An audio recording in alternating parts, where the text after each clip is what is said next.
especial bienvenida a María José Caram, amiga y experta en beguinas. Ah, muy bien, bienvenida. Hola Magda, ¿cómo estás? Hola María José, ex religiosa dominica.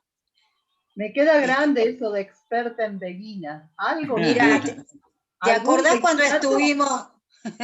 ¿te acordás cuando estuvimos con Brian en el 2009 y Cynthia Folker dio lo de beguinas?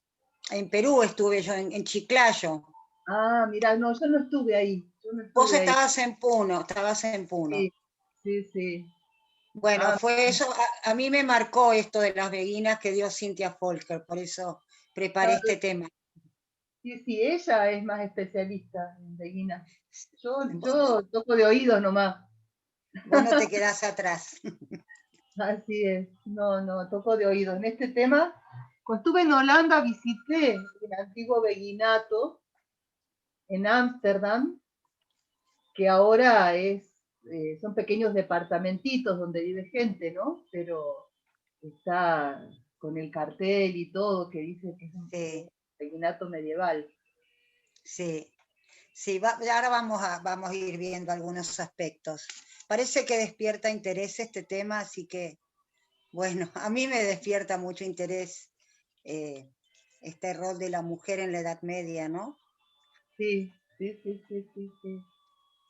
Pero no solo eran mujeres, estaban los vegardos también, ¿no? Es lo que le estaba diciendo a José María y que vamos a hablar también de los vegardos. Voy a dar una... El espíritu libre, ese es el problema. Claro, no avenirse a la estructura, ¿no? La estructura eclesial. Claro. Digamos, no es que sea el problema, eso es lo que les trajo problemas. Hola, buen día. A los beguinos y a los vegardos y a las beguinas. Exacto. Bueno, a ver. Bueno, vamos dando la bienvenida entonces a todos y a todas. A todos y a todas. Silvia de Benedetto, ¿cómo estás? Hola, Fuencisla, ¿cómo estás? Desde España, Joaquín también. También tenemos gente de España, qué lindo, Isabel. Hola Isa, hola Susana, Elena. Uy, cuánta gente, ya somos 30 ya y todavía, bueno. Vamos a empezar en 5, como de costumbre vamos a esperar 5 minutitos. Susana Voz de General Las Heras, de mi pueblo. Bienvenida Susana, bienvenido Juan José desde Montevideo. ¿Cómo estás? Buen día. Y hasta ahora se está sumando Josefa desde Caracas. Hola María Rosa, buen día. ¿Cómo te va? ¿Cómo están todos?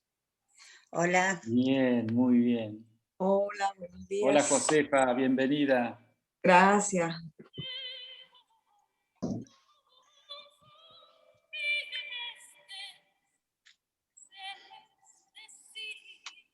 Buenos días.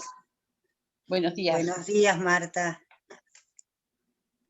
A todos, algunos los conocemos, otros van entrando por primera vez y bueno, todos estamos en la misma búsqueda, ¿no? Hola, buen día, ¿cómo les va? Buen día. Muy bien, gracias. Hola, Susi. Buen día a todos. ¿Cómo estás? Gracias y gracias por esto. Gracias a todos por participar.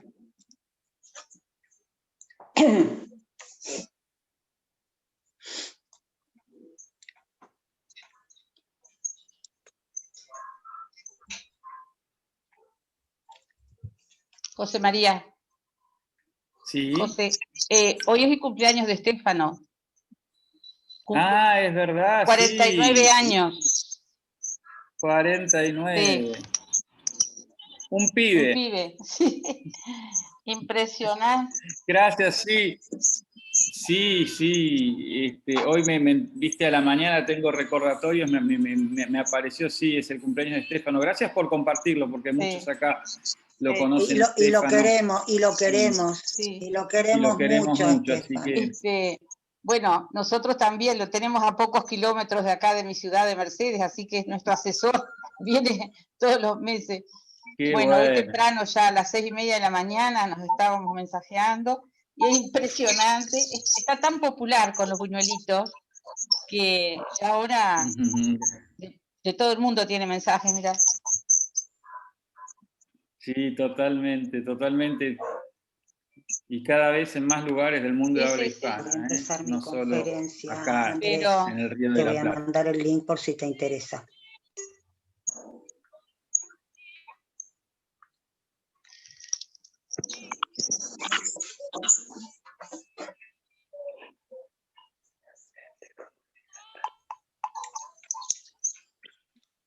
Bueno.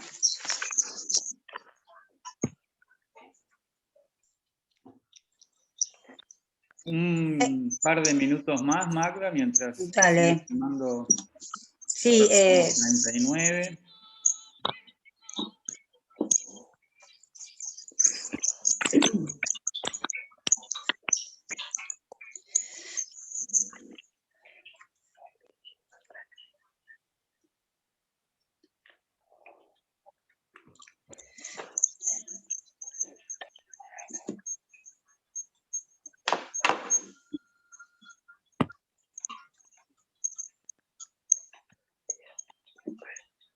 Buen día a todos. Después de la conferencia. Bueno, gracias, Ale. Después de la conferencia hablamos cuando quieras. Pasando unos lindos días en la costa y está clarísimo que bueno, que nos estás escuchando aunque no te veamos. Un abrazo grande.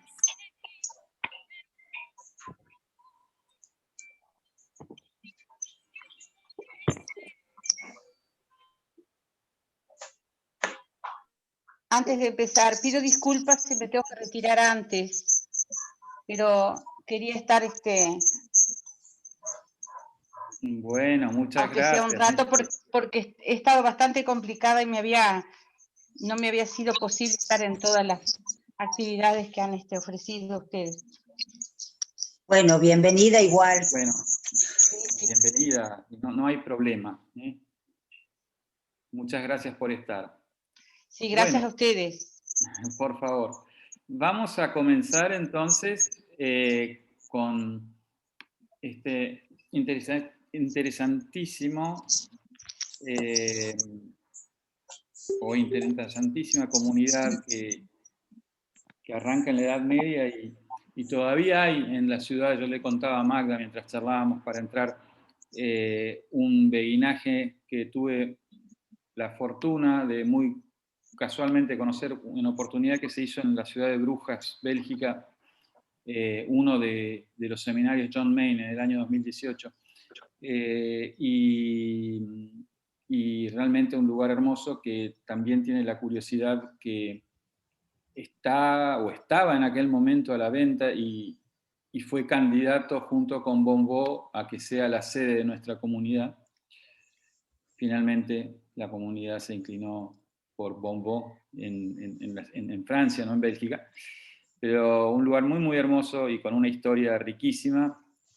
Y Magda nos ha preparado una conferencia súper interesante, así que espero la disfruten y Magda, te doy la palabra. Adelante. Bueno.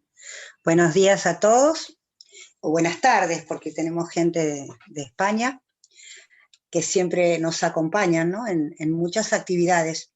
Bueno, el tema de las beguinas, que algunos lo habrán escuchado, a mí me gustaría, como trato de hacer todas las conferencias, situarla en un contexto histórico. Nada de lo que uno pueda hablar desde lo histórico, desde lo espiritual, desde lo social o psicológico, está desconectado del contexto histórico. Así como la vez pasada hablábamos de las madres y padres, de las madres del desierto, en el cristianismo primitivo, la influencia de Alejandría, el porqué del desierto, etc. Hoy tenemos que ver el contexto histórico. Así que vamos ahí, José María, por favor. En el siglo XIII, estamos hablando de un periodo del siglo XI al XIII-XIV, ¿no? En donde había una revuelta muy grande en la iglesia de Roma, y los papas y reyes se disputaban el poder, quién tenía más poder económico y social. Y aclaro esto porque son datos históricos, es decir, sin hacer una crítica en un sentido o en otro, era lo que ocurría concretamente, y todos lo sabemos porque fue la época de la Inquisición, ¿no es cierto?, donde se combatía a los herejes, entre comillas. Entonces, en ese marco había movimientos que querían regresar a la pobreza evangélica, ¿no es cierto? Siempre cuando hay esta cosa, este control, esta estructura, en cualquier organización hay grupos que buscan esa libertad inicial, ¿no es cierto?, sobre todo desde lo espiritual. Y hay dos grupos que menciono y que a los que quiero referirme brevemente de esa época, y que tienen características bien diferentes, pero que influyeron, que de alguna manera se rebelaron contra esta estructura rígida y corrupta, tanto de la Iglesia como de los gobiernos de la época, ¿no? En donde habían dejado de lado toda mística cristiana, occidental o lo que fuera, para disputarse espacios de poder y espacio económico. Y había dos grupos que, como les digo, eran bien diferentes. Vamos a los cátaros, José María. Los cátaros es un movimiento religioso cristiano con influencias gnósticas. Aquellos que estuvieron en otras conferencias hemos hablado extensamente del gnosticismo, no desde el cristianismo, sino el gnosticismo que viene de Oriente y que busca tener la experiencia de la divinidad en lugar de adherir al dogma. Entonces, en ese marco, los cátaros eran un movimiento cristiano que buscaban el conocimiento por la experiencia, y se desarrollan en esa misma época de convulsión eclesial, el siglo XI y XII de nuestra era. Ellos tenían un concepto básico que es la dualidad creadora, Dios y Satán. La salvación se producía solamente a partir de la vida ascética y del rechazo al mundo material, porque tenían su teoría particular que todo lo material era demoníaco y había que vivir fuera del mundo, ¿no?, como para salvarse, el concepto de salvación y pecado. La Iglesia eran muy fanáticos, eran muy fundamentalistas, y la Iglesia los considera heréticos, ¿no? Pero lo comienza a perseguir hasta que se van extinguiendo. Estoy dando este contexto histórico que me parece de cierta importancia para que conozcamos por qué aparecen las beguinas y los vegardos. El reino de Dios no es de este mundo, dicen. La realidad el hombre tiene una realidad transitoria, pero tiene la simiente angélica, entonces tiene que renunciar al mundo. Y creían en la reencarnación, como casi todos los gnósticos, porque el gnosticismo inicialmente viene de Oriente, en donde están las religiones cíclicas, donde se originan las religiones cíclicas, y no las históricas como las religiones semitas. Y el otro grupo, no me quiero extender mucho porque si no, no vamos a hacer todos los temas, los templarios. Seguramente lo hemos escuchado nombrar muchas veces. Tenían el título de Orden de Pobres Caballeros de Cristo del Templo de Salomón. Orden de los Templarios. ¿Por qué? Ellos era una orden militar cristiana. Acá empieza a gestarse y ya estaba en desarrollo lo que es la Santa Inquisición, en donde se justificaba la matanza de los herejes, la quema en la hoguera, la caza de brujas, toda esa situación histórica muy traumática y muy difícil que vivió la humanidad. Era una orden militar cristiana, poderosa, y estuvo activa durante 2 siglos. Fue fundada en 1118 y aprobada por la Iglesia por el Concilio de Troyes. Lo que querían era proteger a los cristianos que peregrinaban a Jerusalén tras su conquista por los moros. Vieron que Jerusalén es una presa que las diferentes religiones atrapan a ver quién la tiene y entonces tienen la verdad, como los humanos, ¿no?, de hoy, que creemos que tenemos la verdad, de acuerdo a nuestra creencia. Bueno, esto no ha cambiado. Entonces, ellos creían proteger a los cristianos que peregrinaban a Jerusalén, pero militarmente, aparte, participaron de las cruzadas con muchísimo éxito. Pero además de participar en las cruzadas, gestionaron una compleja estructura económica dentro del mundo cristiano. Es decir, tenían mucha plata. Y eso ya comenzó a constituir un peligro para la Iglesia, que a su vez estaba disputando el poder con los diferentes reyes de Europa. Y inventaron nuevas técnicas financieras y se dice que fueron los que dieron la primera estructura de lo que hoy es el banco, los bancos que nosotros visitamos tan a menudo por cuestiones económicas. Entonces, cuando se pierde la Tierra Santa, ellos pierden ya, digamos, el favor de la Iglesia, ¿no es cierto? Y se deja de apoyar a la orden, comienzan a apresar a los templarios, a quemarlos y a eliminarlos de la faz de la tierra. Entonces, es importante que veamos estos dos movimientos de características bien diferentes, ¿no? Ellos tenían la verdad y tenían que eliminar a los herejes. El Papa Clemente V disuelve la orden debido a su gran poder económico. Entonces, en ese contexto, y ahora sí, tal vez, José María, pasamos a la próxima placa, en ese contexto histórico surge las beguinas, vamos a las beguinas, acá. En ese contexto histórico surge un grupo de mujeres cultas, preparadas, económicas, solventes, escritoras y referentes de una literatura y experiencia mística. A las mujeres no se les permitía escribir, pero aparece este movimiento. Esto se desarrolla en Flandes, norte de Francia, Alemania, centro de Europa, Cataluña y Castilla.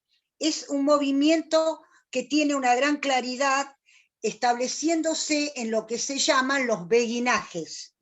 El primer beguinaje se establece en Lieja en 1180. Ahora vamos a hablar bien de quiénes eran las beguinas, pero las quiero ubicar para que se den cuenta que eran mujeres solventes que surgen en protesta del rol de la mujer de esa época y de esa cosa, de esa estructura rígida y, según ellas, corrupta que vivía la Iglesia en ese momento. En ese momento, ¿por qué pueden surgir las mujeres que eran consideradas un objeto y que no tenían derechos ciudadanos? Porque la Iglesia, en ese momento de tanta convulsión, era indiferente a los movimientos que aparecían, y eso les permitió desarrollarse. ¿Cuál era el rol de la mujer en esa época? ¿Qué derechos o cómo funcionaban las mujeres en esa época? Había una pérdida casi absoluta de los derechos civiles, negándose la categoría de persona. A mujeres y niños no eran personas. Aquellos que quieran investigar por qué, esto desde mi concepción personal, por qué la mujer es concebida a lo largo de la historia siempre por debajo, lean y consigan, yo tengo el PDF en castellano de Adán, Eva y la serpiente de Lynn Pages. Esto lo digo porque si me lo piden, yo se los mando en un PDF. Ahí está desde Eva en adelante. Pero volviendo al rol de la mujer de las beguinas, en ese momento las mujeres no tenían derechos, no eran consideradas personas, ni las mujeres ni los niños, no por los derechos de Alemania, sino por el derecho romano. Entonces, eran inferiores también desde lo religioso, dentro de la Iglesia. La palabra femenino, del latín, quiere decir feminus, quiere decir fe, y minus, menos. O sea, eran seres que tenían menos fe. Entonces, estaban por esa razón, por la misma definición de femenino, estaban por debajo del clero por poseer menos fe. Esto desde lo religioso. Pero estas beguinas se dedicaron a cultivar el intelecto, pero la educación no tenían posibilidad. O sea que la mayoría de las beguinas eran mujeres de familias nobles que sí habían tenido algún acceso a la cultura y a la educación. La educación estaba concentrada en la iglesia y no era para mujeres. Desde el año 300 después de Cristo, las mujeres debían cubrir sus cabezas porque no eran la imagen de Dios. Son distintos conceptos, no es el único, que se desarrolla a partir de lo cual se obliga a las mujeres a cubrir sus cabezas. Entonces, la mujer estaba sujeta al hombre y sin ningún tipo de autoridad. No podían enseñar, no tenían autoridad, ni tampoco ejercer sus derechos de ciudadanía. Y ahí es donde aparece este grupo culto preparado y sobre todo económicamente autosuficiente. Se rebelaron y decidieron estar en contacto con Dios. ¿Qué quiere decir? Practicar la espiritualidad, ser seres espirituales dentro del cristianismo, pero fuera de las iglesias. Repito este concepto. Se rebelan y deciden estar en contacto con Dios fuera de las iglesias y de toda autoridad eclesial, imitando a los apóstoles y trabajar desde el hogar. La beguina, el nombre beguina, tiene varias acepciones de dónde proviene. Viene de su cofia, que es beige, del francés, beige, begin, y del verbo alemán beginnen, que es comenzar. Entonces algunos dicen que tiene que ver con beginnen porque comienzan una vida completamente nueva. Ellos tuvieron 2 siglos de existencia muy profunda y había 200.000 beguinas en el del siglo XI al siglo XIII. Eran en los beguinatos. Ahora vamos a ver qué son. La iglesia, cuando se dio cuenta del poder y de la fuerza y de la independencia que habían adquirido, les empezó a perseguir por herejes, acusarlas de brujas, degradarlas y quemarlas vivas algunas, como en el caso de Margarita Porete.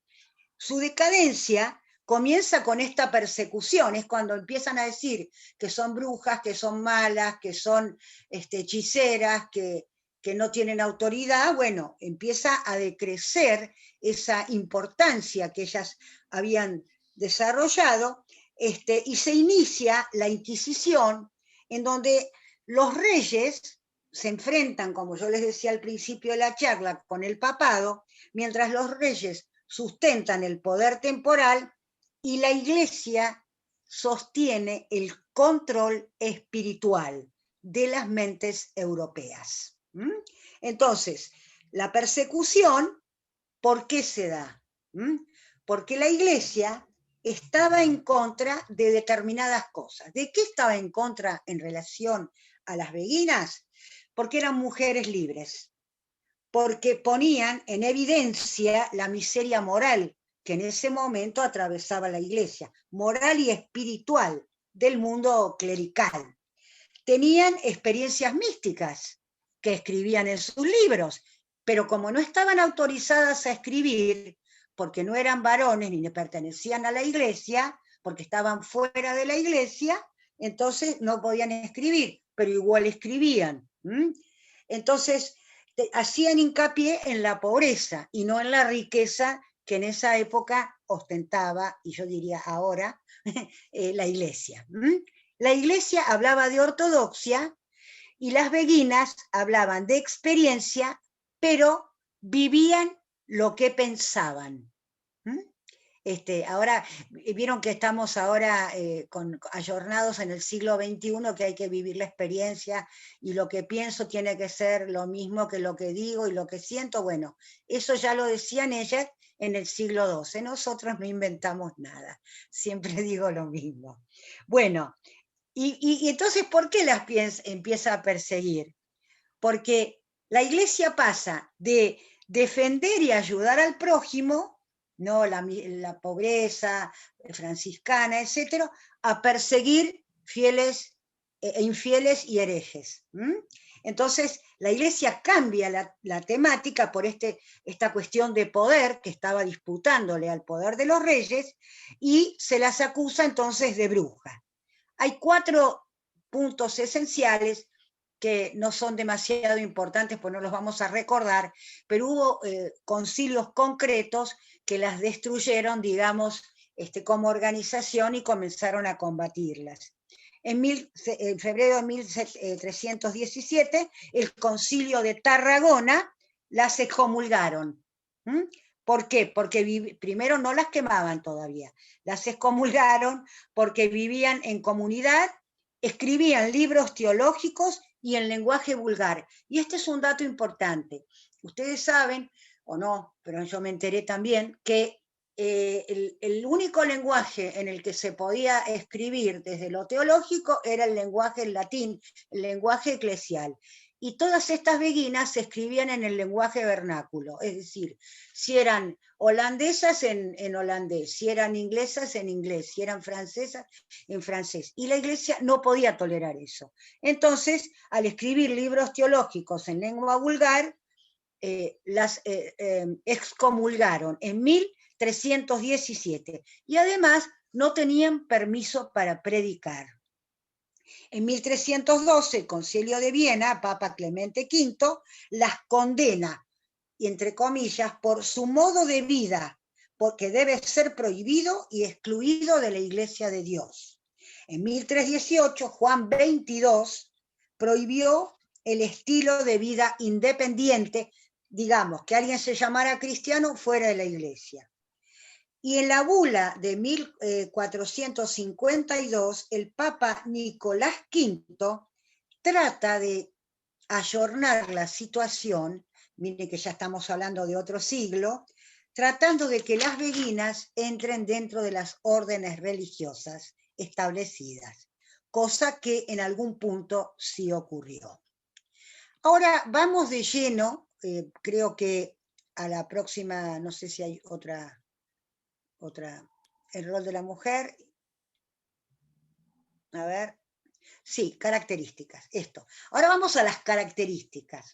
Ya dijimos varias, que eran ricas, que se autosustentaban, que no obedecían ninguna ley eclesiástica, pero que se consideraban dentro del cristianismo. Transformaron el orden moral de la Iglesia. No eran monjas, pero estaban comprometidas con la vida religiosa. Hacían votos, pero no de castidad. Aunque fueran castas, digamos, no estaba dentro de los votos, no tenían la obligación de aceptarlo. Vivían en comunidad, rechazando la estructura de la Iglesia por corrupción. Enseñaban y curaban a enfermos. Eran mujeres solventes de negocios y copiaban libros y escribían libros. Eran copistas. Eran, como ya les dije varias veces, con autosuficiencia económica, y tenían experiencias místicas muy profundas, como los estigmas, la levitación física durante la oración, y para ellas eso era prueba de santidad, y no le daban ninguna cabida a ninguna institución para que certificara la veracidad de esas experiencias. Tenían un compromiso ferviente y apasionado con el cristianismo, y era una comunidad estructurada de forma no jerárquica, es decir, no obedecían a ningún fundador, ni a ninguna cabeza, ni a ninguna iglesia. Entonces, una comunidad estructurada de forma no jerárquica, sin aceptar liderazgo de la Iglesia. Tenían una sólida formación cultural y teológica. Y acá viene un poco el resumen de todas estas características. No se casaron, pero no hacían votos de castidad, ni jamás se subordinaron a hombres, ni como esposos, ni como guías espirituales. Vivieron de sus rentas y de su trabajo de artesanía textil, enfermería, copiado de manuscritos, etcétera, sin comprometerse a reglas ni disciplina, pero fieles a sí mismas. A mí me hace acordar mucho a las madres del desierto, ¿no? A las místicas del desierto que se iban al desierto cuando no encajaban en la estructura que se forma de la iglesia los 4 primeros siglos, y en el desierto se sienten libres, pero a la vez ascéticas, y hacen ayunos de distintas categorías, no solamente de alimentos. ¿Eran comunidades independientes? Pregunta Marta. Sí, eran comunidades independientes. Ahora voy a hablar un poquito del beguinaje, que era esta comunidad, ya lo voy a explicar un poquito más, sin comprometerse a reglas ni disciplina, pero fieles a sí misma, unidas al cristianismo. En el beguinaje, de acuerdo recién que preguntaban, no había casa madre, no había una casa centro. Eran comunidades donde se establecían en un lugar físico. No había una regla común. ¿Qué quiere decir? Vivían cerca de hospitales y de iglesias. ¿Qué quiere decir esto? No había una regla común. Cada beguinaje tenía su organización propia, tenía su regla, pero esta regla no era la del otro beguinaje. Entonces, tenían una organización propia en donde había una supervisora elegida en forma democrática, y permanecían en el beguinaje el tiempo que ellas querían. Eran absolutamente libres. Es decir, vivían lo que predicaban. Entonces, la vestimenta eran ropas humildes, capucha y toda la ropa de color beige. Eran escritoras, y esto de ser escritoras era un obstáculo por ser laicas y mujeres. No sé, y aparte escribían en la lengua de origen y no en latín. O sea que eran muy combatidas, ¿no? Entonces, cuando escribían, ellas decían, somos laicas y mujeres, pero nosotras también tenemos inspiración divina. Y ahora vamos a llegar a Margarita Porete. La experiencia religiosa, para ellas, era una relación inmediata con Dios, sin tener que recurrir a la interpretación eclesiástica de la palabra divina. Repito este concepto porque me parece importante. La experiencia religiosa era una relación inmediata con Dios, sin tener que recurrir a la interpretación eclesiástica de la palabra divina. Y ahora he visto mucho por las redes esta diferencia entre religiosidad y espiritualidad. Y qué bueno, esto lo digo por mí, me hago cargo de lo que digo, qué bueno que esto aparezca, ¿no? Porque muchos de nosotros, es decir, todo ser humano es espiritual, y no siempre pertenece a una religión. Y con nuestra actitud y con nuestra experiencia de fe, pertenezcamos o no a una religión, estamos dando testimonio de una experiencia, que ahora podemos hablarla y abrirla al debate. Somos seres espirituales, como dice Teilhard de Chardin, y después tantos otros, en una experiencia humana. Entonces, ser espiritual. Ellas ya trabajaban ese concepto de la experiencia, ¿no? Una relación inmediata con Dios sin tener que recurrir a la interpretación eclesiástica de la palabra divina. Entonces, ¿qué es lo que no había en el beguinaje? No había regla. Reivindicaban la autoridad, no reivindicaban la autoridad de ningún santo fundador. Vieron que muchos conventos, bueno, fueron fundados por tal o cual. No, ellas no. No buscaban la autorización de la Santa Sede. No tenían organización ni constitución, sino una regla interna. No prometían beneficios por pertenecer al beguinaje, y tampoco buscaban patronos. Los votos era una declaración de intenciones, no era un compromiso irreversible con una disciplina impuesta por ninguna autoridad. Parece muy del siglo XXI esto, ¿no? No sé, me parece a mí. Entonces, ahora sí, son muchas más características, hay mucho para investigar y cosas lindas en internet para buscar. Y me llama la atención Margarita Porete. Ahora sí, vamos a Margarita Porete. Margarita Porete fue una beguina itinerante. Miren todos esos ropajes que se ponían, ¿no?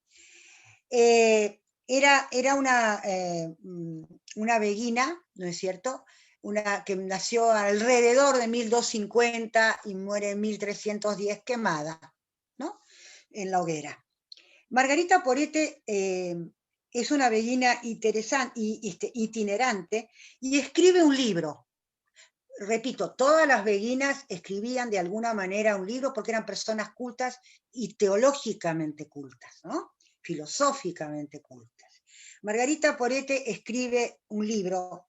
Se dice también que hace una interpretación de la Biblia, pero el libro que ella escribe, por el cual es quemada, es El espejo de las almas simples. Está acusada en ese libro, ¿no?, de propiciar ideales herejes y de escribir en francés. O sea, no escribe en latín. Se la acusa, a partir de este libro, de llevar mucho alto conocimiento a estratos sociales que no deberían recibirlo. Ahí la Iglesia tenía un poder absoluto sobre lo que se debía o no comunicar. Y fue quemada finalmente, además de excomulgada y etcétera, por negarse a retirar el libro de circulación, porque además, como tenía dinero, ella lo editaba y lo copiaba. Entonces, fue detenida históricamente en el 1308, y como les decía, es una monástica escolástica, y usa la lengua materna, o la teología vernácula.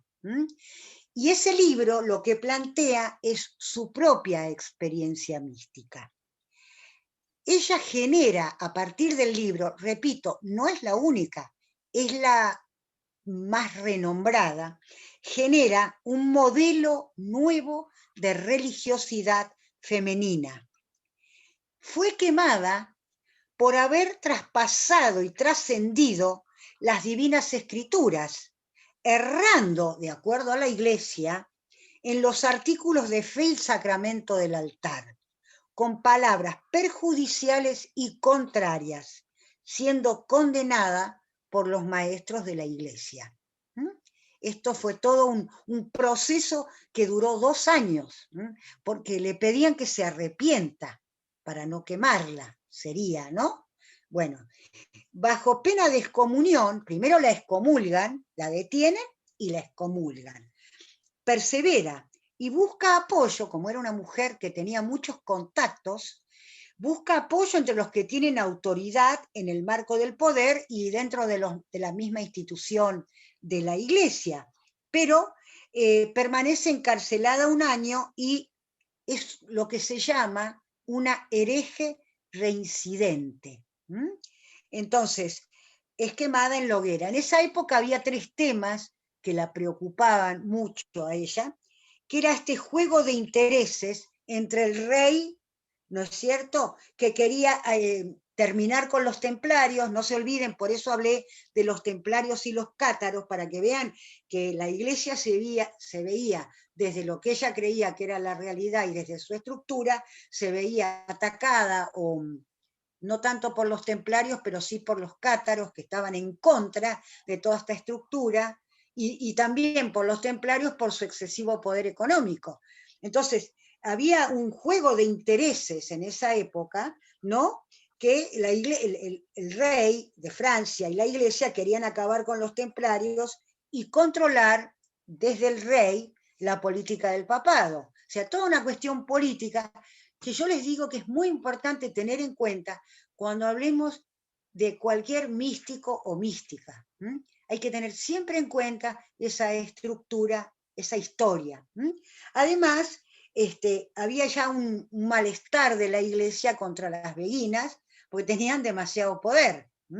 Y además, la mujer religiosa estaba al margen de las instituciones eclesiales. Entonces, da la casualidad que Margarita, su formación igualaba a la de los clérigos. Era solvente social y económicamente, se costeaba sus libros, y bueno, entonces era una copista profesional y era un peligro. ¿Por qué la Iglesia se ensaña con esta mujer? El libro El espejo de las almas simples es un libro que supongo que como Santa Teresa de Ávila habrá que interpretar, no sé yo, leerlo con alguna interpretación, ¿no? Como le contaba a María José Caram, yo estuve en Chiclayo hace unos años con Cintia Folker, que es una experta en Margarita Porete, y me quedó ticleando esto de las beguinas, ¿no? Por eso he profundizado, pero supongo que es un libro que es un tratado que tiene 139 capítulos escritos en clave alegórica, ¿no? Entonces, ella desafía los valores patriarcales, era solvente, no obedece a retirar el libro, y dice, en el libro, ¿qué es lo que plantea? Muestra didácticamente, este es el concepto del libro, muestra didácticamente el viaje místico del alma en 7 etapas o grados que realiza el alma hasta lograr su fusión con Dios. Este es el centro del libro. En estos 139 capítulos muestra didácticamente el viaje místico en 7 etapas que realiza el alma hasta lograr su fusión con Dios. Me trae de recuerdo a Santa Teresa de Ávila con las moradas, ¿no? Que yo no he profundizado en absoluto, digo, tengo idea, pero no podría hablar de ello en este momento, ¿no? Entonces, hasta alcanzar lo que ella llama el país de la libertad. Esto tiene que ver con el beguinaje, con las beguinas, y este concepto de libertad, en decirle a la Iglesia, no te hago caso, no te obedezco, ¿no? Se le atribuye también, como les decía, un tratado de la Biblia en lengua vulgar. En lengua vulgar es la lengua propia de ella. Entonces, se cree que se trató de una beguina itinerante porque no permaneció demasiado en los beguinajes. ¿Por qué se dice que era itinerante y que no permaneció en un beguinaje? Porque en los capítulos 95 y 96 se describe como una criatura mendicante, y en el capítulo 122 no se siente apoyada por la comunidad. Se ve que era hartamente rebelde, ¿no? Entonces, y ella tiene un concepto, habla de la iglesia pequeña y la iglesia grande. Esto es una cosa como para seguirla profundizando, ¿no? De la iglesia pequeña y la iglesia grande con leyes diferentes, dice. Pero deberían coexistir porque tienen un doble modus vivendi. O sea, tienen diferentes reglas y deberían coexistir. Hay un montón de conceptos, creo que hay cursos que se deberían dar meses enteros sobre este libro solamente, ¿no? Tiene una relación que se produce, ella plantea una relación que se produce entre el alma, el amor y Dios. Es una búsqueda filosófica, teológica, que transmite en su lengua vernácula. Y propone espejos, por eso se llama los espejos, en que mirarse a partir del capítulo 123. Y son 7 espejos que son los siguientes: los apóstoles, la Magdalena, Juan el Bautista, la Virgen María, Jesucristo y los serafines. Entonces, ella dice, por ejemplo, esto es como un trabalenguas, pero yo se los voy a leer porque lo copié. El que es lo que cree es verdad. Pero quien cree lo que él no es, no vive lo que cree. Y no lo que cree de verdad, pues la verdad del creer consiste en ser lo que se cree. Y aquel que esto cree, esto es. Imagínense el lenguaje, ¿no es cierto?, emblemático y de la época, ¿no? Bueno, entonces, esto con respecto a Margarita Porete, y con respecto, hubo otras beguinas, se las voy a nombrar. Hadewich de Amberes, en 1248, que era poetisa, escritora mística, y quiso compartir sus visiones en cartas y poesías. Beatriz de Nazaret y Matilde de Magdeburgo, de Alemania, en 1207, que termina siendo en forma forzada una monja cisterciense, porque, como les comentaba, la iglesia después las quería incluir en los monasterios, ¿no?, de monjas, en los conventos, perdón. Primero fue beguina hasta sus 63 años, y luego entra en el monasterio cisterciense. Matilde tiene desde los 12 años experiencias místicas, y escribió un libro que se llama La luz que fluye de la divinidad. Pero, como es mal vista como beguina en el clero, busca refugio en un convento. Estos serían, hay muchas beguinas, y estas son las más conocidas. Y quería terminar con los vegardos, que los hombres, creo que no está ahí no está el... Sí, no está. No importa, pero me parece que es bueno dar una pequeña referencia. Los vegardos son los hombres que vivían con el mismo sistema de las beguinas. Eso déjalo ahí, que después lo haremos al final. Gracias, José. Los vegardos eran hombres, obviamente, que vivían con la misma exacta estructura que las beguinas, pero tenían algunas diferencias. Esto es mínimo lo que voy a decir para que tengamos algún concepto, pero hay mucho más para buscar e investigar. Eran laicos, pero no poseían propiedad privada, es decir, no tenían una estructura económica personal. Ellos vivían con un fondo común. Los hombres que pertenecían a estos beguinatos eran humildes, en general eran pobres, eran obreros, eran tejedores o tintoreros. Más bien era como para acoger a los hombres en necesidad, o a los trabajadores ya ancianos que estaban como desgastados. Los hombres generaban en los beguinatos lazos familiares que se habían quebrado, habían sido abandonados por sus hogares, o ellos habían abandonado sus hogares, o también tenían problemas de salud. O sea, era como un lugar de acogida, o de avanzada edad, o trabajadores, como yo les decía recién, agotados.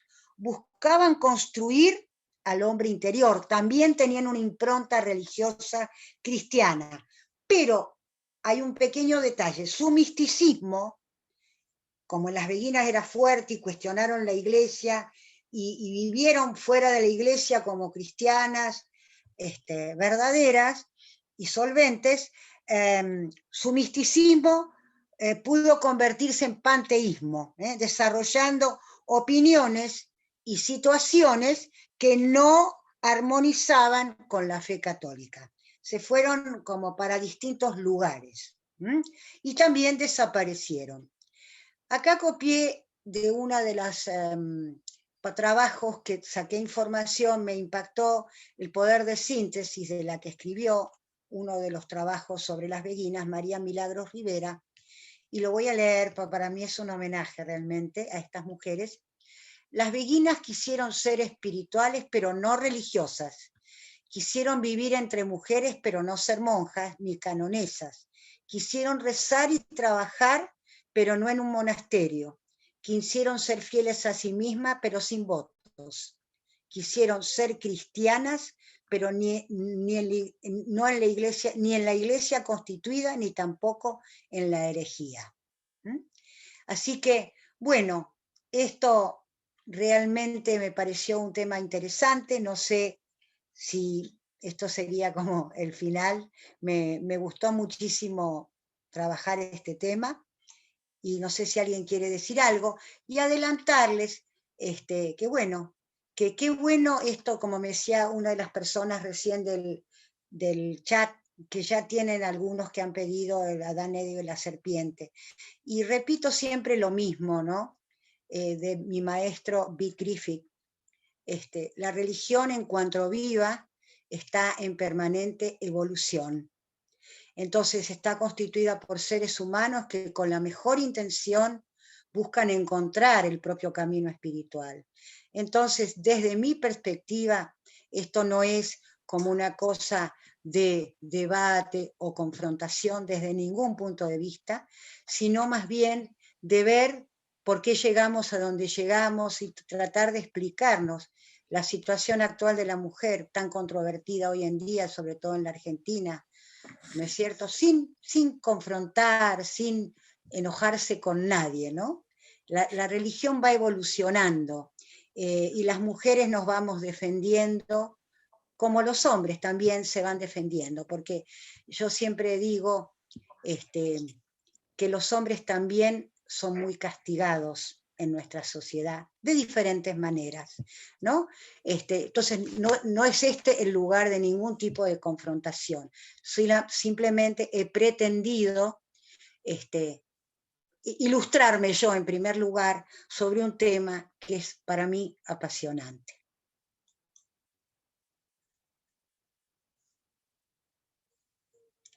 ¿José?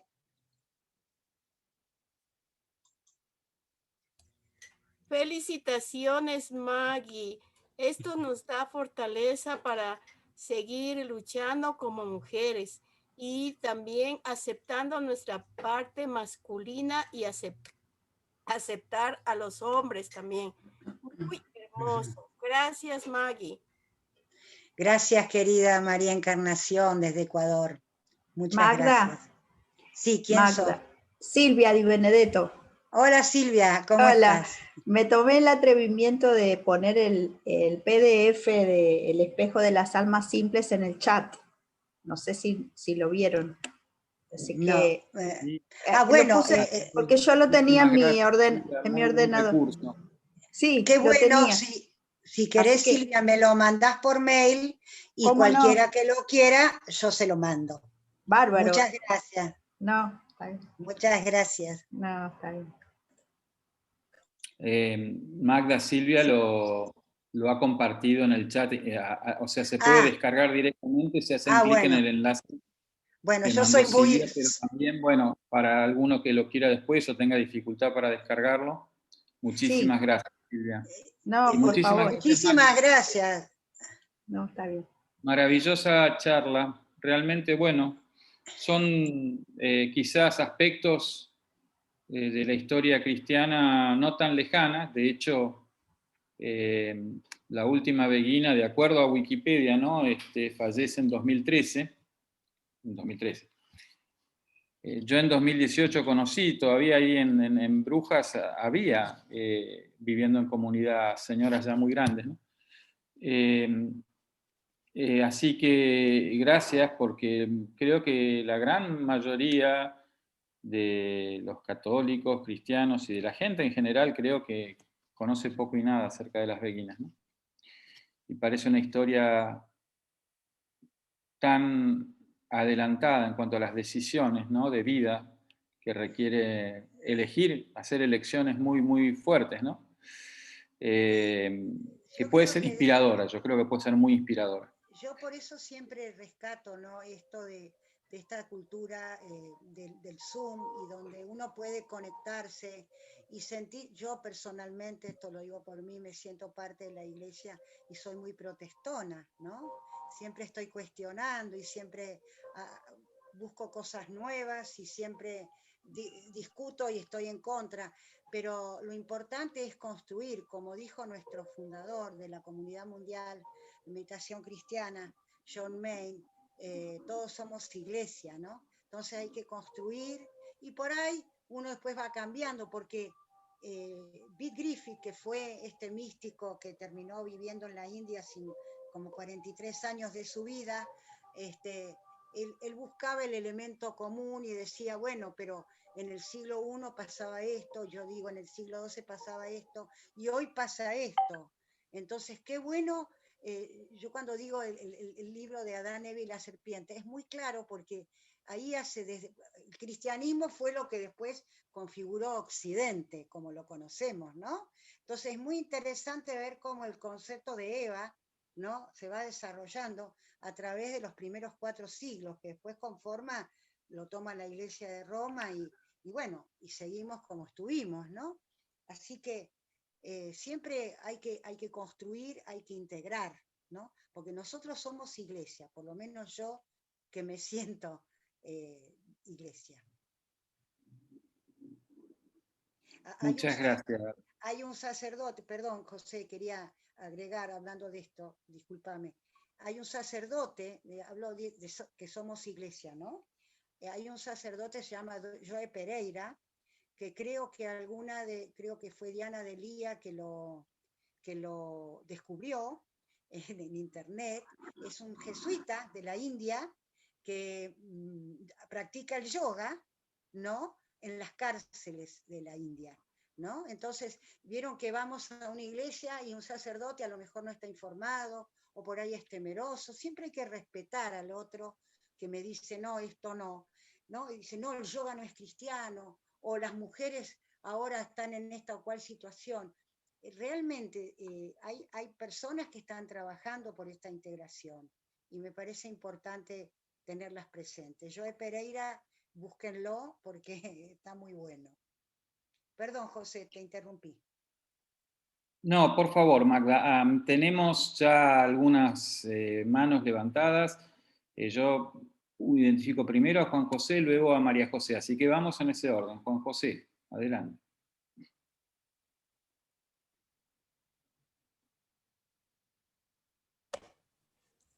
Yo te escribí, Magda, ¿viste? Te leo lo que te escribí. ¿Tá? Dale. Lo que te puse, querida Magda, fue que realmente me encantó el tema de las veguinas. Ha sido muy conmovedor y amoroso, como siempre, tus charlas. Son un bálsamo realmente para el alma. Por suerte, hoy el papel de la mujer ha evolucionado, pero igual persiste el patriarcalismo y machismo en muchos órdenes de la sociedad. Por eso es fundamental que en estos momentos cruciales, porque estamos viviendo la sociedad, sea la energía femenina y la mujer la que nos lleve a la plenitud del ser y a nuestro Cristo interior. Infinitas gracias, Magda, por tu aporte. Muchas bendiciones. Namaste. Acompañada por los aportes de hombres como vos. Gracias. Sí. María José.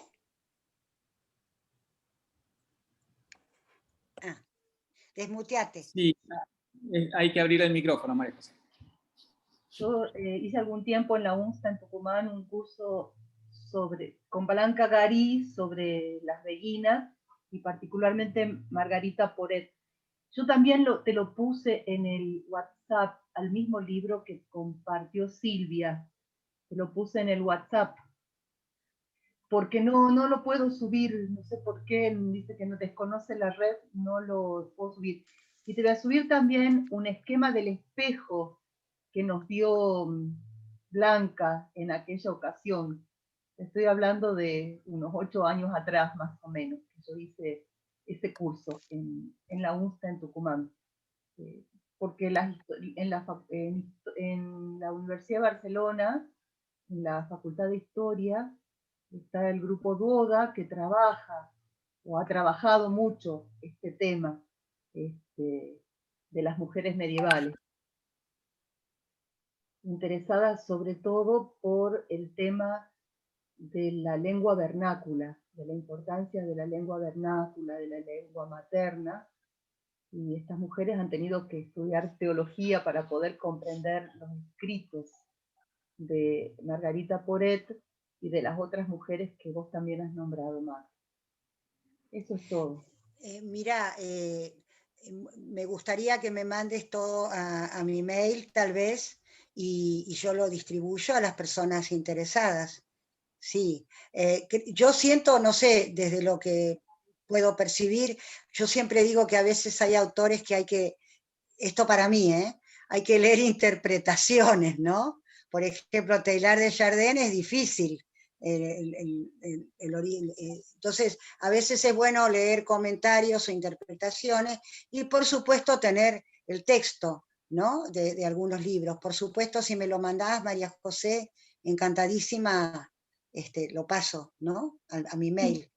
Te hago con todo el material de este curso que he dado, donde hay muchas fotografías también, de imágenes, de pinturas de la época que ella ha compartido.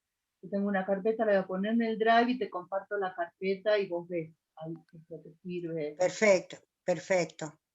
Muchas gracias, María José. De nada. ¿Alguien más quiere comentar algo?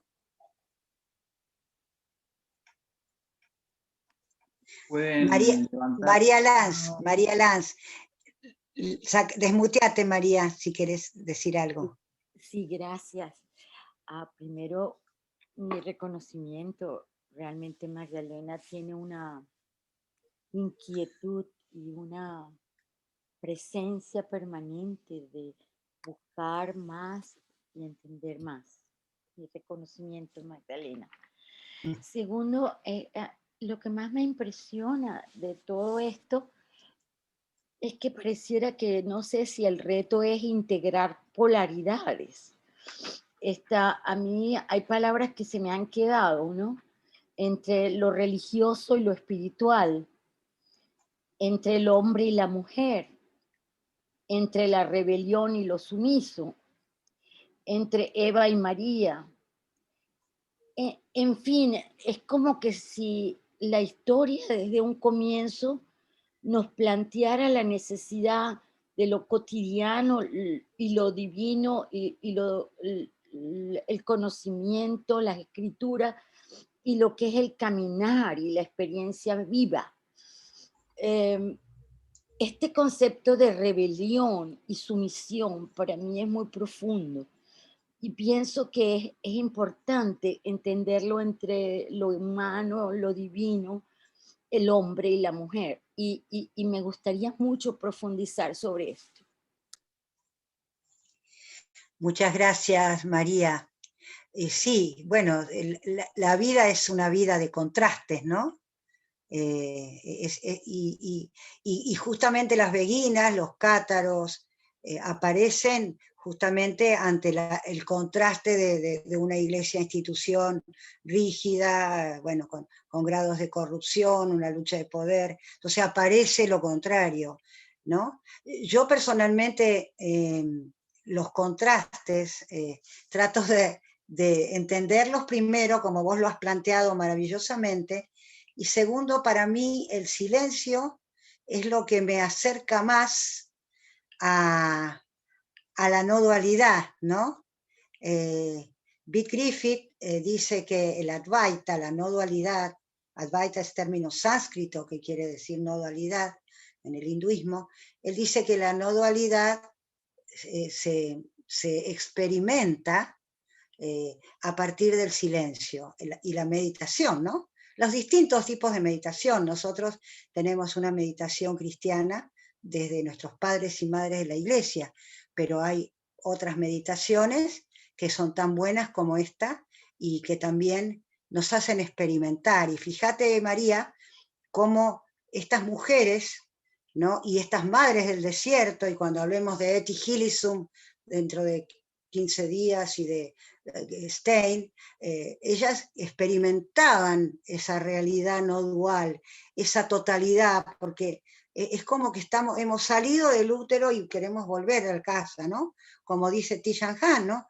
Volver a casa, retornar, sentirnos parte del mar, como ola, ¿no? Que es un poco toda esta problemática que vos has dicho en términos de opuestos, ¿no? Por eso yo siempre digo que ojalá este movimiento de mujeres en el mundo sea acompañado por los hombres, ¿no? Y podamos respetarnos unos a otros, ¿no? Pero es un trabajo que es un desafío. ¿Alguien quiere decir algo más? Gracias, Magda. Joaquín, desmuteate, por favor.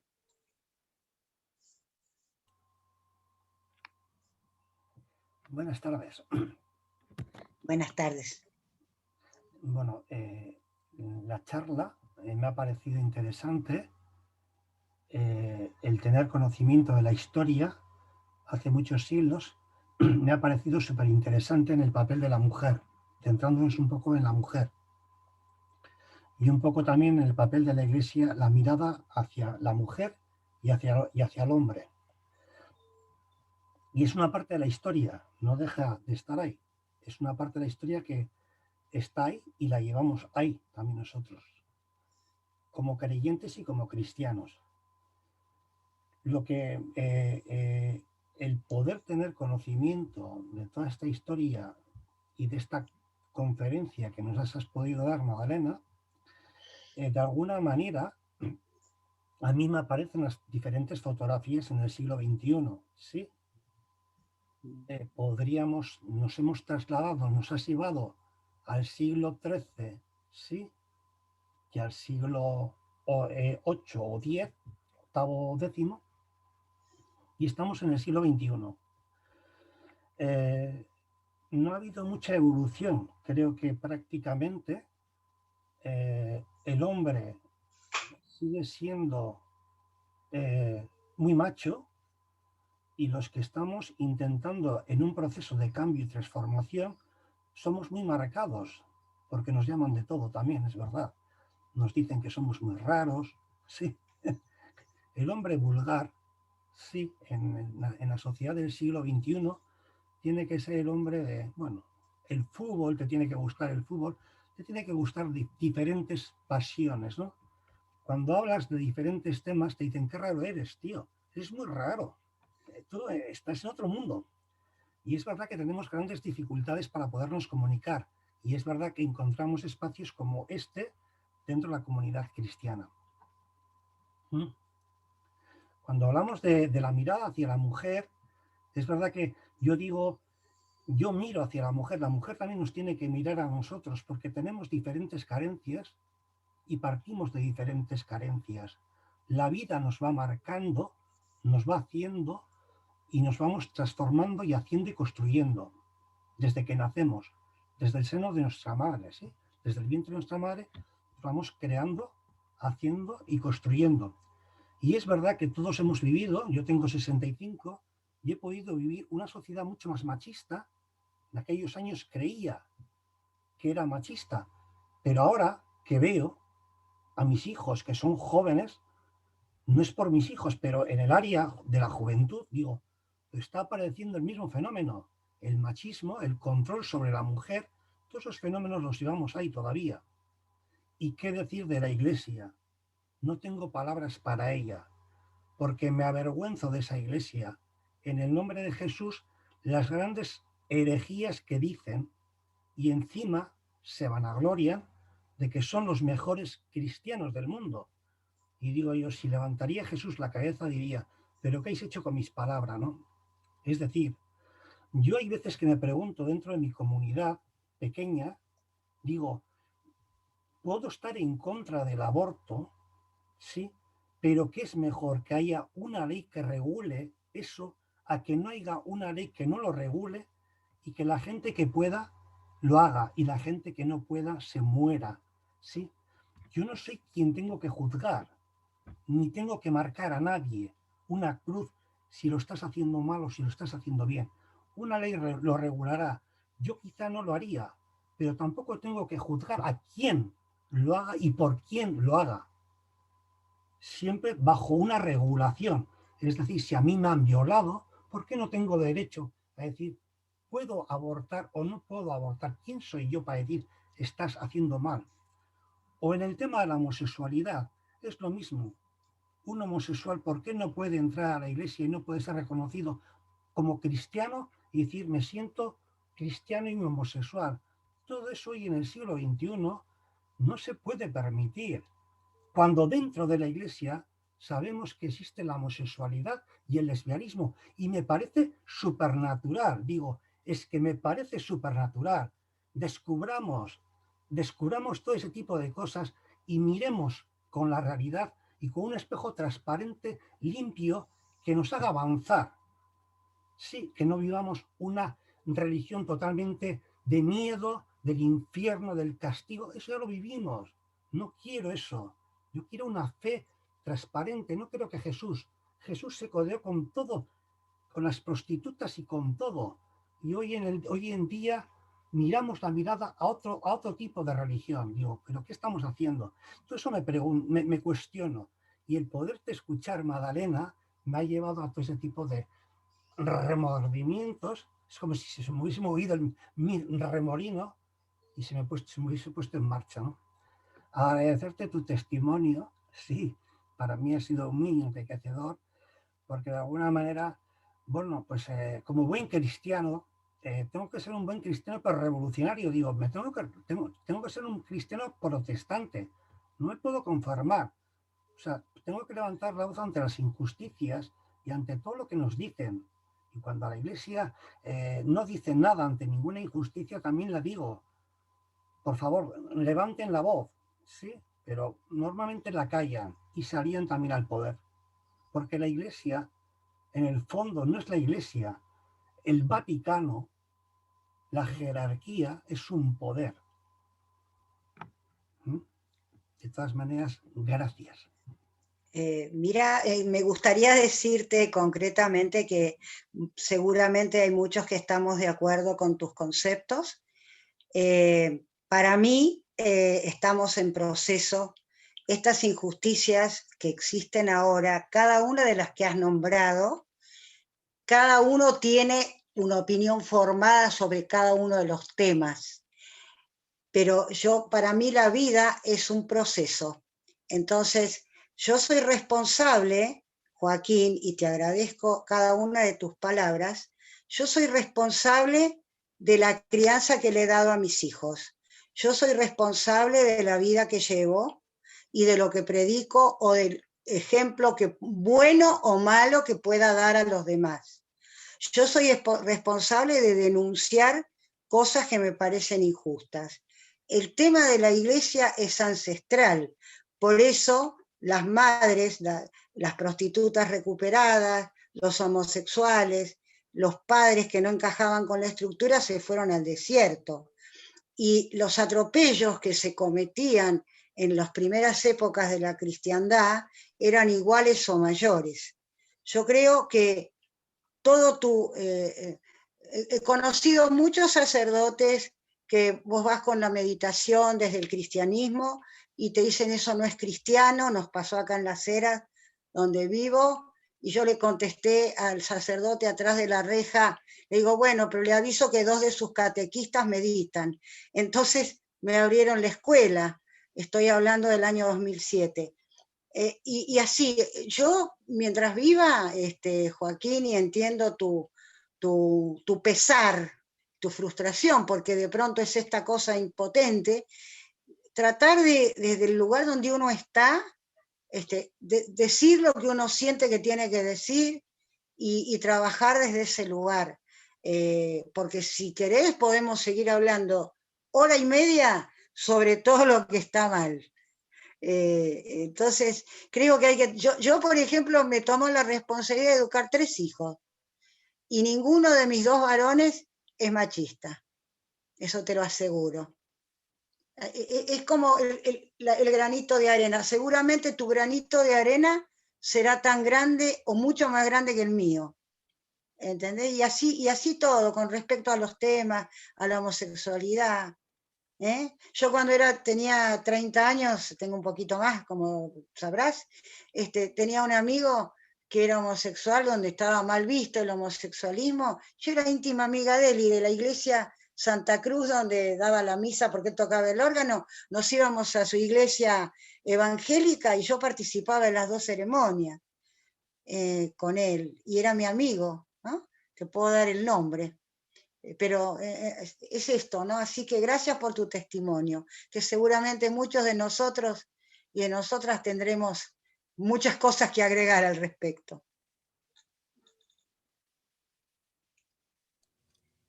Quiero solo anotar un poquito.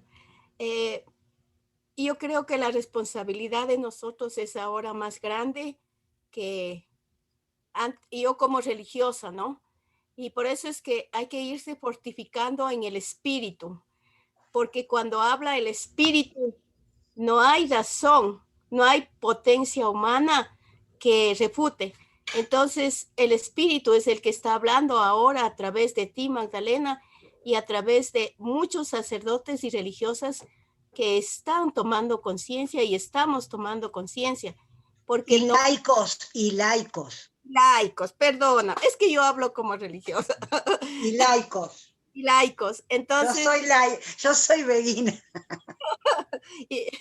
Entonces hay que pedir esa fuerza al espíritu mismo para que todos católicos, que seamos católicos de verdad y no echemos la culpa ni antes, ni después, ni hoy.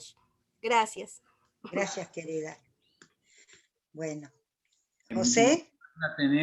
Tenemos a Ale, que tiene la mano levantada, adelante. Ale, dale. Sí. A ver. ¿Me escuchan? No. Sí, Ale. No. Nada, antes que nada, Magdalena, agradecerte, volviendo a esta conferencia en particular. Cada vez que escucho una conferencia así tuya, también escuché el otro día de José, y toma fuerza. Hoy me enteré de las beguinas, realmente no sabía de ellas. Y me emociona porque me siento una beguina en este siglo XXI, me siento unida a ellas a través de los siglos, porque no te sentís sola, sentís que esta búsqueda de coherencia en el hacer en lo cotidiano, con tu familia, con tus amigos, con el vecino, con el entorno, ser coherente con tus valores, el buscar, el tratar de volver a esta pobreza, entre comillas, espiritual inicial, vale la pena. Vale la pena. En medio de todo lo que uno, en el mundo de hoy que parece tan extremista, tengo esto, tengo lo otro, y no sirve. La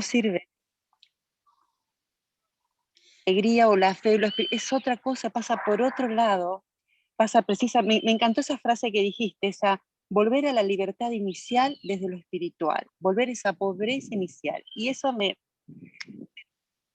fue una charla maravillosa y por supuesto me quedo con ganas de más, de mucho más. Gracias.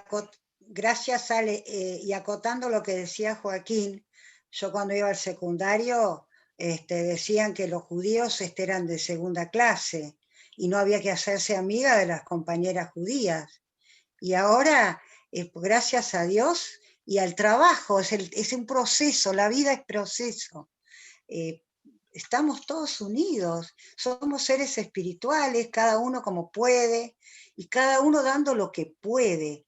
Y sacerdotes, así como tenemos esta corrupción dentro del Vaticano, y esto es lo que citaba Joaquín, hay muchos sacerdotes de las villas, de las no villas, que son seres extraordinarios, religiosas, maravillosas, ¿no? Así que vamos para adelante. ¿No? Así. Con la otra señora que habló. ¿María? Entre el hombre y la mujer. Sí, a mí el hombre no me representa ningún conflicto personalmente.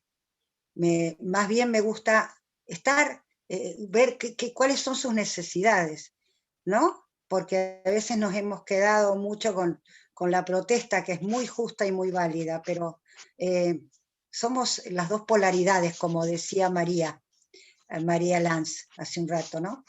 Somos dos polaridades y hay que integrar. ¿Cuándo se puede? No sé, José, si te parece ya el momento para meditar. Sí, creo que estaría oportuno. Yo había registrado que María José nuevamente habías levantado la mano. Luego, María José. La bajaste, no sé si querías agregar algo. María José. Haríamos, sí.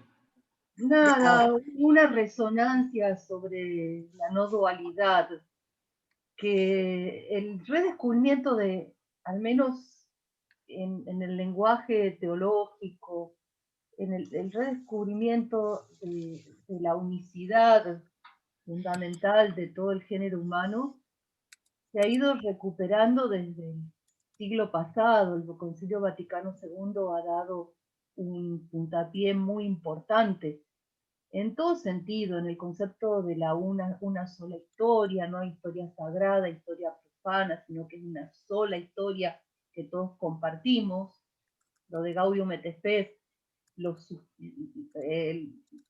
gozos y las esperanzas, los sufrimientos de los hombres y mujeres de nuestro tiempo, son también de los discípulos y discípulas de Cristo, qué sé yo, todo el impulso al diálogo ecuménico, al diálogo interreligioso, empezar a acoger el mundo moderno y entrar en lo que el mundo moderno puede enseñarnos para ser mejores personas.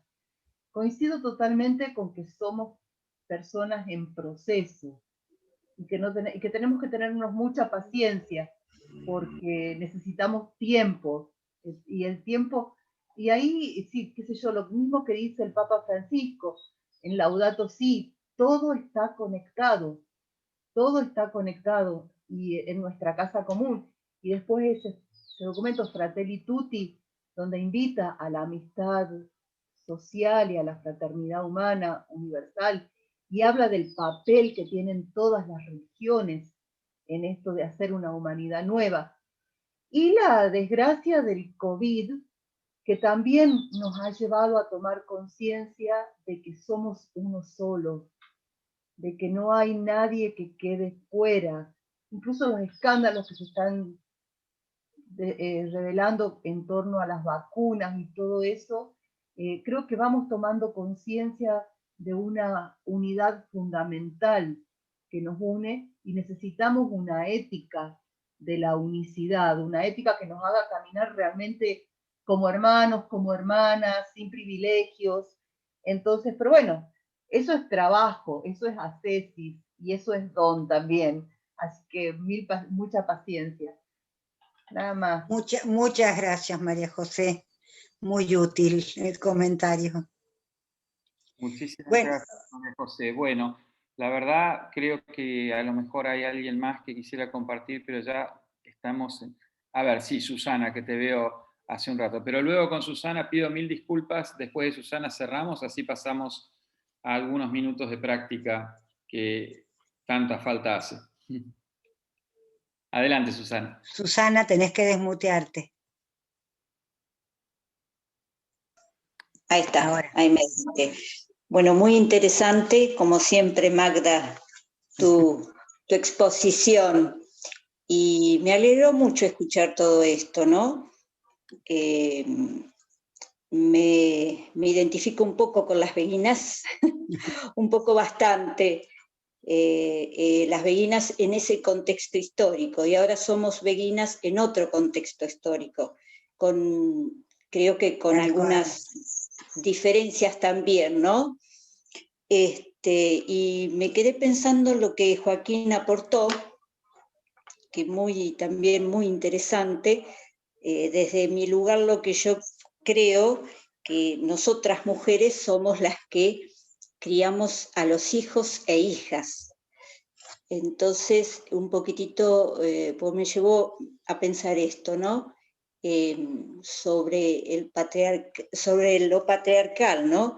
Que hoy justamente leí un artículo de eso y por ahí puede ser de gran ayuda para él, que justamente el hombre, varón, también ayuda mucho al patriarquismo, ¿no? Cuando dice, ¿cómo no vas a jugar al fútbol? Y ¿cómo te vas a vestir así?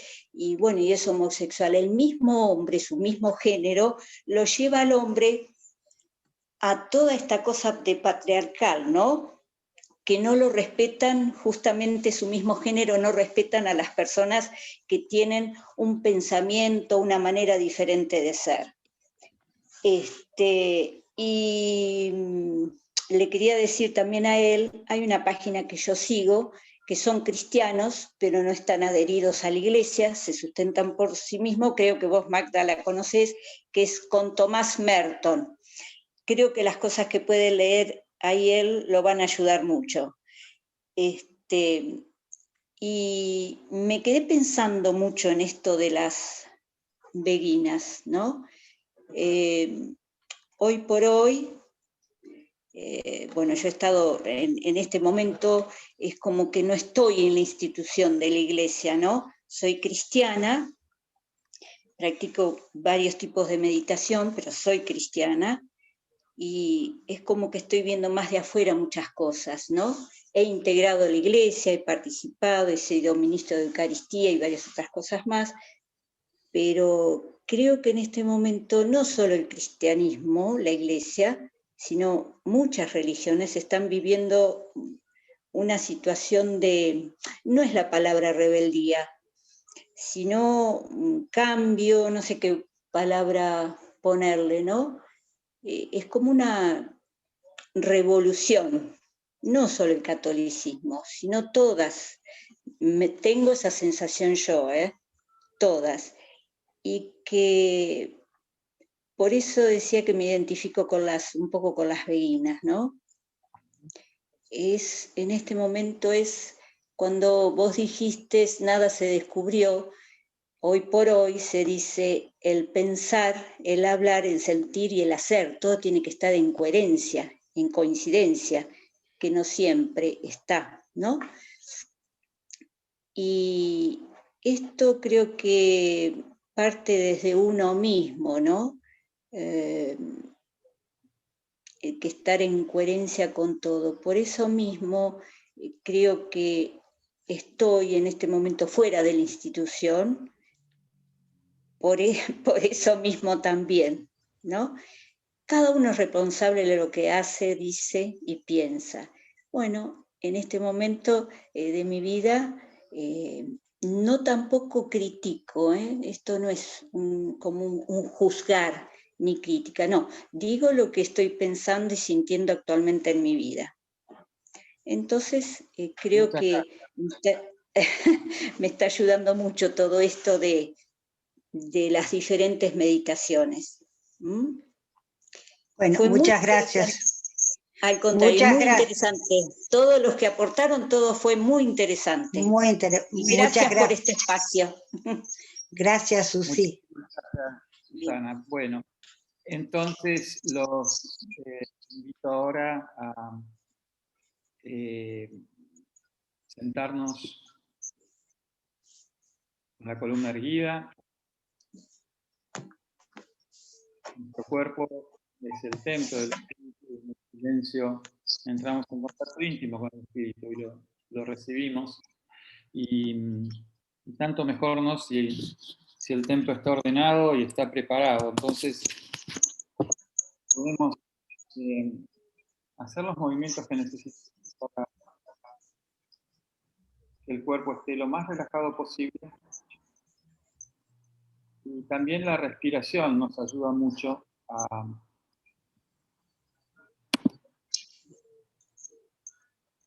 integrar, ¿no es cierto?, el cuerpo con esa presencia, con el espíritu, a tomar contacto, a regular un poco esos pensamientos que no paran, ¿no? Porque para eso está el cerebro, para pensar. Y de a poco, ¿no? Ir entrando en el silencio y preparándonos para decir fielmente durante el periodo que vamos a meditar, que van a ser unos 10 minutos, la palabra que nos recomienda el Padre Fonmain, la palabra, quiero repetirla rítmicamente. La palabra es Maranatha. Vamos a hacer juntos la oración inicial. Soy Padre John. Padre Celestial, abre nuestros corazones a la presencia silenciosa del Espíritu de tu Hijo. Condúcenos a ese silencio misterioso donde tu amor se revela a todo aquel que dice, Maranatha, ven, Señor Jesús.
Los invito a despedirnos hasta el domingo que viene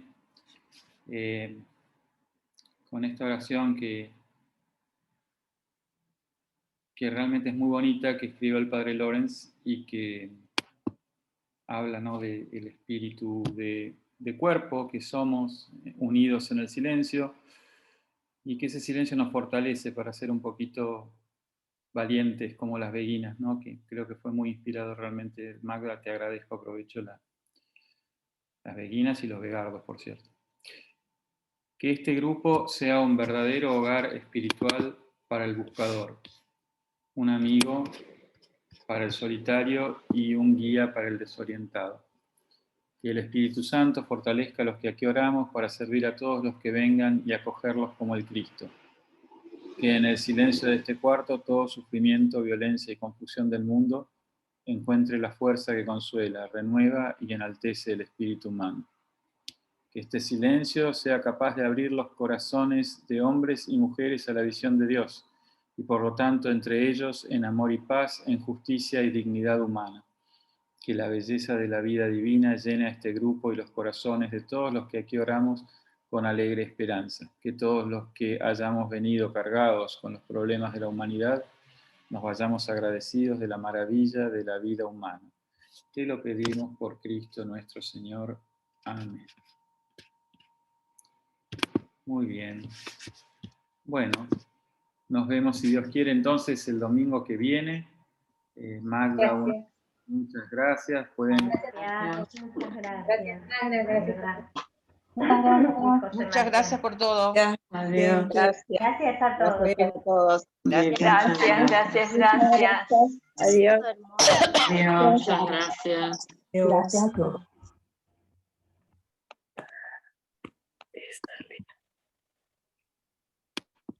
Gracias.